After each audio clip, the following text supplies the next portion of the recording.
Pemirsa, di tengah harga properti yang terus meningkat, rumah subsidi di Bali masih menjadi incaran utama bagi masyarakat berpenghasilan rendah. Menawarkan cicilan dan suku bunga yang ringan menjadikannya pilihan paling menarik bagi masyarakat berpenghasilan rendah.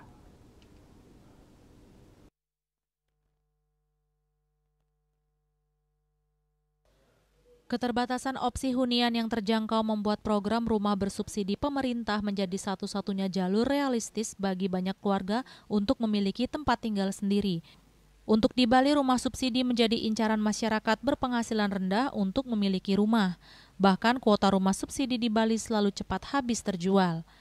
Berdasarkan data REI Bali di tahun 2024, rumah subsidi terjual 1.476 unit, sedangkan dari Januari hingga pertengahan Juli 2025 terjual 1.187 unit rumah subsidi tersebar di Kabupaten Tabanan, Bangli, Jembrane, Buleleng, dan Karangasem.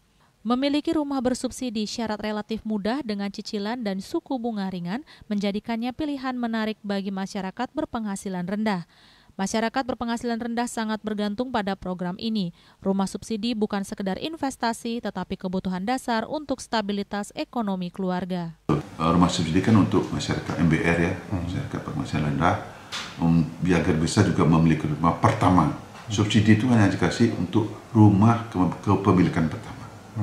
Salah satu tantangan utama bagi pengembang adalah ketersediaan lahan. Mencari lahan dengan harga yang memungkinkan pembangunan rumah subsidi di Bali sangat sulit.